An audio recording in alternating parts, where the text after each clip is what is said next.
life of Bruce Hudson, and that to me was kind of the finality of the stories, knowing where this car has been and where it's going with me and how it's going to be preserved in his memory. I think that's what he would want, and his mom said that's what he would want, for have the car to be with somebody that really loves it and takes care of it and is passionate about it, and that's me. So we cruising in Bruce Hudson's Dodge Challenger with the crank windows. What's that? Oh, I'm just talking to myself. I do that a lot with this thing. Yeah, this is the original glass in the car. You can tell there's some big scratches in the back window. They had one garage, and she owned an antique shop. It was full of junk. They was able to slip this in there and kind of store it for about 10 years. When I got the car, it needed a fuel pump, brakes. It needed quite a few things to get it back on the road. That's why we're driving this thing. You can't leave it sit in the garage. And I think Bruce initially only put less than 10,000 miles on it. Of course, we're only talking a year. Sure. That was time when he was off the boat. He was on the boat quite a bit. And then his mom, she made sure, she told me that, you know, when we brought that car back to North Olmsted, I drove that car. Ruth actually drove this car. Her and Otis, her husband, they drove this car for about 5 years. The Northwest Ohio winters, I'm surprised it doesn't have any rust on it.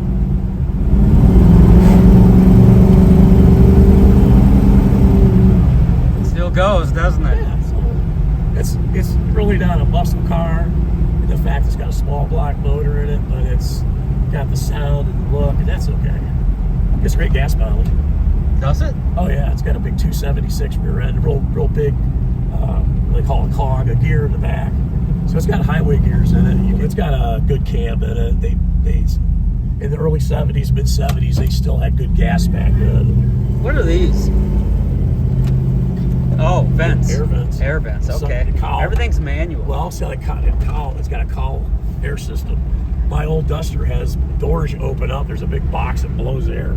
You stick your feet up in there, and it's really neat. Cool. Every November 10th, believe me, I hear the radio plays the wreck of the Edmund Fitzgerald, and one of the biggest highlights was able to, as well as meeting Bruce's mom Ruth, was to meet Gordon Lightfoot and to go backstage and talk with him along with Ruth, and you know, what a singer-songwriter. I mean, he's amazing. Story goes on. I mean, as well as the Edmund Fitzgerald, I was a kid growing up, and even through my high school years, I always like to listen to Gordon Lightfoot, James Taylor, the singer-songwriters. He tells stories and legends. Storytellers. And, how this country was built. And really, when you think about it, the shipping industry helped build this country. In fact, the iron ore they brought down from Minnesota stamped the fenders that were on this car. I wouldn't doubt it. They brought the raw steel to Detroit at River Rouge and stamped out these huge Metropolis motor cars that we drive today and have lasted the test of time. This car's going to be 50 years old here in another 2 years. Well, and you know that the story of the Edmund Fitzgerald is known around the world, and that's because of Gordon Lightfoot and the song. Yeah, without that song, it would have been just another story about a ship that went down. Because let me tell you, there are thousands and thousands of boats and ships laying on the bottom of the Great Lakes. There sure are. The Fitzgerald is not alone in that regard. She got plenty of company. It's not, but you know what's one of the modern day mysteries? I believe that the ship had damage weeks prior. There was a phone conversation that Bruce had with his mom, and I know this because I had coffee with her, and he was very concerned. There were some company people looking at the hull of the ship weeks before it was to run its last voyage, and they had concerns like they did in many years. There was always layups they did with the ship in Toledo to do repairs, minor cracks and so forth, but I think they had some hull damage, probably a little more than they thought, and being the last run, they put as much iron ore in that ship as they could. But then you got to tie in, you know, 3 different storm fronts came on Lake Superior, and between the storm and the possible shoaling out, hitting the bottom on the bottom of the lake, I think a lot of factors contributed to the Fitzgerald going down, but I believe it actually got so low in the water it nosedived, and there's nothing the men could do. It just didn't come back. They'd had no time to get off the ship. It happened in seconds. Sure. And it's a shame. And we lost 29 men that were career men, and young guys like Bruce and his buddies they didn't really know what hit them, and I don't think they had a chance. Every year when they do the bell ringing up in Whitefish Bay, Gordon would come there sometimes, but he didn't want to take it over. It was about the families and the men on the Fitzgerald. But he did show up a few times for the families, not to perform, but to give comfort. And when Ruth found out that I had this car, and we talked a few times, she actually, in one of her phone conversations, told Gordon Lightfoot that I had this car. And one time I actually met him, he knew all about it. And he held Bruce's lighter in his hand, and it was really amazing that he knew a little more than I thought he would. That's so cool. But he also asked me if the car was ever for sale. Did he? For now, I think I'll hang on to it. Do you think he would have bought it then and there if you would have said, "Sure, you want it"? I don't know if he really wanted the car. I think in conversation he just wanted to know if I would ever sell it. And I said, no, it's in good hands. I think I'll hang on to it and just keep Bruce's memory going. And we talked about other things. A very nice conversation. He's a very nice person. Yeah. And I felt privileged, and I was really in awe to meet someone that I, as a kid, listened to his music and told him how important that was to me in my life. Singer-songwriters, that music kind of stays with you all your life. It does. Kind of like the story of the Fitzgerald. Once it grabs a hold of you, it never goes away, does it? Not for me. No, it does. I'll be driving down the road, and a song will just come on the radio, and I'll just have to about pull over just because I'm getting a little bit emotional about it. If there's one song that grabs a hold and doesn't let go, it's that one. So we've just met today, but you know that we're friends for life now. There's no way out. No problem, Don. I appreciate it. And all your viewers. I just came off from a 4-day sickness, so I'm a little less for the wear. But you sound a little rustic, though. You sound like an old sea dog. I'm a little bit rough, but I'm holding my own. Yes, you are. This is one of the last Challengers built. If you remember, Dodge made these cars from 1970 to 70. The spring of 74, they weren't going to make any more. So they made them up till mid-74, but they just went ahead, stamped out what they had left. And so a lot of cars got the high-performance hood and big block instrumentation panel. And they got a lot of the parts they had left, put them on small block cars just to get rid of them. But this was one of the last cars made. In fact, this car was built. Bruce purchased it. I want to go to North Olmsted Dodge to see if I can get some old records, but this car... Is that where he got it from? North Olmsted Dodge? Olmsted Dodge. Are they still in business? They're still in business today. Really? Yeah. This car was made November of 73. Wow, November. The month comes up again. And I've got all the documentation when the title was in Ruth's name with that serial number on it and the VIN number. Yeah. So I went and had coffee with her, and we talked quite a bit. And then that spring she called me and said, why don't you bring that car up? I'd like to look at it. I go, okay, I'll bring it up. And then she called me back and said, guess what? We're having our first ever car show at North Olmsted Municipal Park. Why don't you bring the car? So I did. And that's when all the high school buddies came. And his high school buddies. His high school buddies came from back What a in the moment day. for those guys. Yeah, and his mom to see this car again. Yeah, I've got pictures. I'll have to show you a picture before we leave of his two buddies with the car. Oh, I'd like to see that. Roger and Kenny. Kenny Rogers. Huh. In the first edition. All right.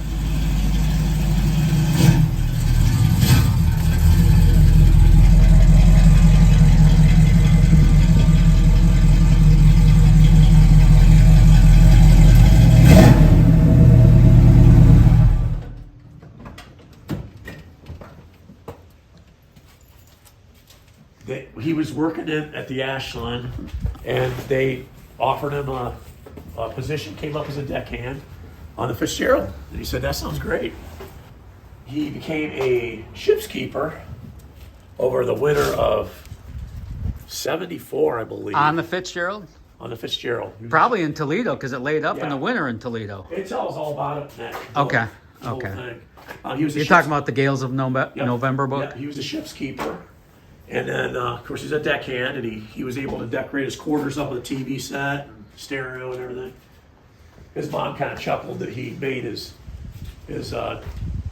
quarters like a dorm room because all the young guys would hang out in Bruce's quarters, and then all the old guys would go down and smoke cigars and eat down in the kitchen. But two high school buddies I got to meet, I got to find out what kind of guy he was. And in fact, we talked about the paint on this car. This car was fixed. This quarter panel was fixed at North Olmsted Dodge because Bruce and his high school buddies were out riding on Route 2 where Bayview is in the rain, and they lost control and went down the ditch and popped the tire and did some damage to the quarter panel. Oh, wow. There's a story. Called his mom from the Port Clinton police department. By the time she got there, he has feet up on the desk talking to the police chief, and they didn't cite him or nothing, but Bruce told Bruce on the phone to get rid of whatever was in that car. I think that she must have thought they were drinking beer or something. So by the time they got there, they were schmoozing the police chief. But he had to have this quarter panel fixed. There's some spots that you could tell weren't exactly fixed perfect, but that was done North Olmsted Dodge, so I just left it as is. Yeah, heck yeah. I mean, I could. It's part of the originality. The car's all original paint except for this quarter panel has had a reshot. Well, what did Bruce's high school buddies, did they tell you anything about him? Or any particular story comes to mind? Yeah, they went to this restaurant that they served pork ribs, and there was a porcelain pig up on the entrance of this restaurant, and they told Bruce they'd give him $50 if he climbed up on the roof and got on top of that pig. And so the story goes, like, he climbed up the roof and got on top of that pig, just about took his life in his own hands, but he was making sure that he got a $50 dinner out of it. It just tells you what kind of guy he was. He'd take chances. Yeah. He liked the musical group Chicago. Really? Because he played a trumpet in the school band. In the high school band. So his favorite music was Chicago. And I love Chicago. So I've got a Chicago CD, of course, in the Fitzgerald. Of course you do. Car. They were unloading the Fitzgerald on October 31st. It says it right in the book in Ashtabula. That's 10 days before it went down. He had 12 hours before the ship had to leave. Him and a friend took the car over and dropped the Challenger off in Toledo. Came back to North Olmsted, saw his mom, and got back on the ship. And was able to... In Ashtabula? In Ashtabula. And he took the car and left it in Toledo because that's where the Fitz... He would eventually, when they were going to Zug Island in Detroit. Right, and they would, that was the last voyage they were taking, and they were going to stop in Toledo. That was it for them. Toledo was their last run, Okay. He wanted the car there, so they didn't have to go all the way back and get the car. They wanted to get to California as soon as possible. Do we know where the car sat or where it was? Well, that's what I was going to try to figure out. Oh, that'd be a mystery man years ago thing. But I would like to find a spot where the car was left at. That would be cool. It would be an interesting mystery to try to figure that out, piece it together, and it was. And I live for that stuff. Well, I can't imagine how terrified they were. Yeah, again, I mean, he had his whole life in front of him. Yeah, they were young guys. I think they wanted to do that a couple years, and then you got to make a decision. Yeah, they weren't probably going to make a life out of it, but I don't think it was going to be a But career it was an for 'em. adventure. I worked on the Great Lakes for 12 years, and trust me, it's an adventure. I worked in summer, spring, winter, and fall, and it was.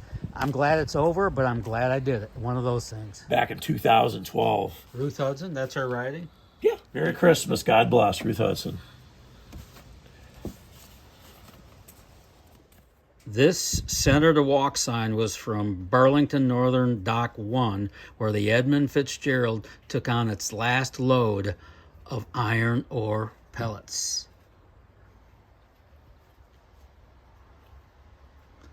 And there's the sign. I was able to find the build sheet under the seat, so the serial number matches the car. That's the build sheet when Chrysler built the car. For the 74 Challenger. Well, that's interesting. Yeah, there's Ruth Hudson. When Bruce passed away, it wasn't her name. There's their address right there.